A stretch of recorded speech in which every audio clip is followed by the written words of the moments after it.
You match with someone on a Tuesday. You spend 3 days trading messages. You overthink every emoji. You feel that flutter in your chest when their name lights up your screen, and you tell yourself, without a shred of doubt, that what you're feeling is something modern, something invented by poets and movies and greeting cards. Now strip all of that away. Remove the phone, remove the words, remove the candlelit dinner and the wedding vows, and the very idea of choosing your own partner. Put yourself in a valley in Ice Age Europe, 20,000 years ago, standing across a fire from someone you cannot stop looking at. Did that flutter exist then? Did they feel what you feel? This is the question almost nobody thinks to ask about ancient humans because we're too busy asking about the loud stuff. The hunting, the wars, the migrations. Love feels too soft, too fragile, too obviously modern to belong in a story about survival. And so we've inherited a comfortable assumption that romantic love is a recent luxury, a cultural invention that arrived somewhere around troubadours and Shakespeare, and that everyone before them simply paired up for children, for property, for practicality. It's a tidy story. It's also almost completely wrong. The idea goes like this. Ancient humans didn't fall in love, they formed alliances. Marriage was a transaction between families, a merger of resources, a way to seal a truce or grow a lineage. Passion, tenderness, longing, the desperate ache of wanting one specific person and no other, all of that supposedly came later, layered on top of biology by culture and art and idle time. And it's true that arranged pairings dominated much of recorded human history. But here's the thing that this story gets exactly backwards. The paperwork of marriage may be a cultural invention. The feeling underneath it is not.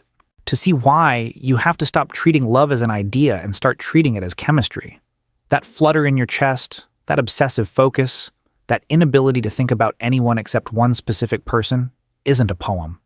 It's a measurable cascade of neurochemicals running on hardware far, far older than any language you could write a love letter in. Fall for someone, and your brain floods with dopamine, the same reward chemical behind hunger, thirst, and addiction. Meanwhile, your serotonin drops. Early love feels like obsession. Neurologically, that's exactly what it is. Early fever burns out. If it settles into something lasting, 2 more chemicals take the wheel. Oxytocin, released through touch, through closeness, through the raising of children. And vasopressin, wired directly into bonding and long-term attachment. These are not modern molecules. They're ancient. Oxytocin and vasopressin exist across mammals, across birds, even in far simpler creatures, running the machinery of attachment hundreds of millions of years before a single human stood upright. The system that makes you want to stay, to protect, to feel calm beside one person, was built and running long before anyone called it romance. The clearest proof of how old this machinery is comes from an unlikely source, a small North American rodent called the prairie vole. Prairie voles form lifelong pair bonds. They mate, they nest together, they share the work of raising young, and when a partner dies, the survivor often refuses to bond again. Their close cousins, meadow voles, do none of this. They mate and move on. The difference between a faithful vole and a promiscuous one comes down almost entirely to receptors for vasopressin and oxytocin in the brain. Change the receptors, and you can change the behavior. Loyalty, it turns out, is partly a matter of wiring. Now hold that thought against the human timeline. Anatomically, modern humans have existed for at least 300,000 years, carrying the same brains, the same neurochemistry, the same wiring you're using right now to feel whatever you feel. The dopamine surge, the oxytocin bond, the vasopressin attachment, all of it was standard equipment. So when we ask whether ancient humans fell in love, we're really asking a much stranger question. We're asking whether a human being with your exact brain, standing in your exact body, somehow failed to feel the very things that brain is built to produce. And that's not a serious possibility. That's a fantasy. Biology alone is an argument, not a proof. So let's go to the ground, to what the archaeology actually shows, because the Earth has been keeping records of human affection for a very long time. In 2007, near Mantua in northern Italy, archaeologists uncovered a burial that stopped them cold. 2 skeletons, a man and a woman lying face to face, arms wrapped around each other, legs intertwined. They had been buried that way, deliberately, roughly 6,000 years ago. The press called them the lovers of Valdaro. We can't know their story. We can't know their names. But someone arranged them in an embrace and closed the earth over it. And they aren't alone. In 2013, at a site in Greece, another double burial emerged. Two skeletons locked in a similar embrace, dated to around 6,000 years old as well. Across Europe and Asia, archaeologists keep finding them. Couples buried together, bodies positioned with care, hands placed in hands. Now, you could argue these are symbolic ritual arrangements rather than expressions of personal feeling. But ritual doesn't erase emotion. Ritual is how humans have always given emotion a shape. Someone decided these two belonged together in death, and that decision itself is a message, sent across thousands of years, that says these people were bound to each other. Go back further and the evidence stops being about individual couples and starts being about what love does to an entire species. Consider Shanidar Cave in Iraq and the man archaeologists call Shanidar I. He lived with a withered arm, a crushed eye socket, injuries that should have killed him within days. Instead, he survived for years. Years. Which means someone fed him, sheltered him, carried him through a landscape that punished weakness without mercy. That is not utility. That is not convenience. That is care. That is attachment. That, in the broadest sense, is love. And these were Neanderthals, a separate lineage from us which tells you something profound. The capacity for deep bonding wasn't some late flourish unique to our species. It stretched back to a common ancestor we shared with them hundreds of thousands of years ago. Both branches of the family inherited it. Both branches acted on it. And here's a detail that makes the whole picture more intimate still. We now know that our ancestors and Neanderthals interbred. Most people alive today outside of Africa carry a small percentage of Neanderthal DNA in their bodies right now. Those encounters, whatever they were, left a genetic signature we're still carrying. Now, I'm not going to pretend we can read romance into a genome. We can't tell you whether those encounters were tender or violent, chosen or forced, and the honest answer is that they were almost certainly all of those things, spread across thousands of years and countless individuals. But the machinery for attachment was present in both populations. The chemicals were the same. The wiring was the same. And wherever two humans with that wiring spent months and years together, raising children, sharing warmth, surviving winters side by side, the bonding chemistry didn't switch off just because no one had invented the word for it. And this is where the neat old story collapses completely.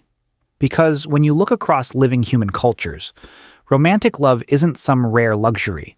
It's everywhere.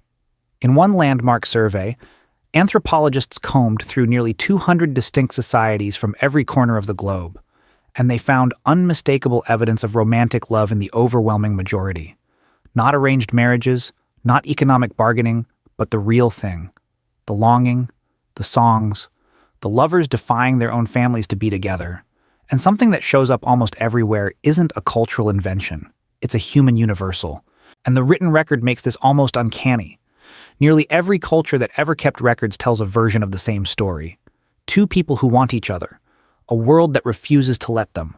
A love that costs something, sometimes everything.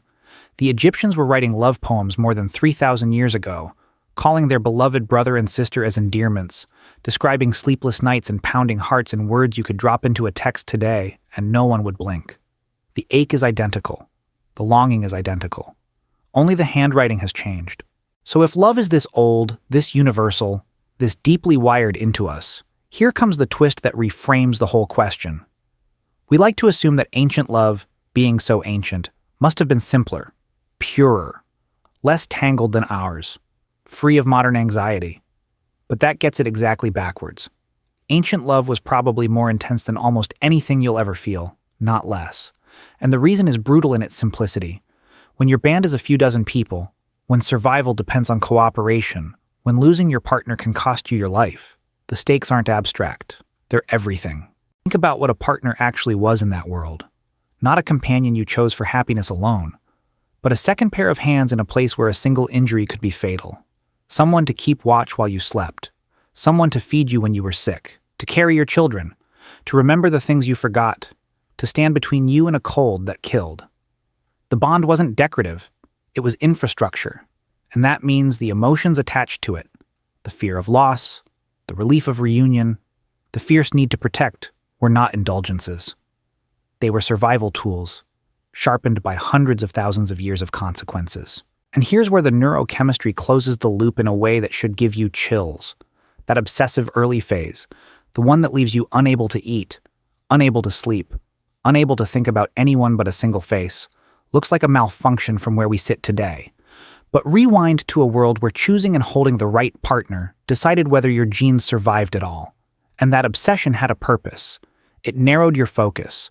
It locked you onto one person long enough to forge a bond that could survive anything. What we dismiss as temporary madness was one of the most valuable adaptations our species ever evolved. So let's go back to that fire in Ice Age Europe, to the two figures watching each other across the flames. Did they feel what you feel? The honest, evidence-based answer is yes. Not a fainter version. Not some crude rough draft of the real thing.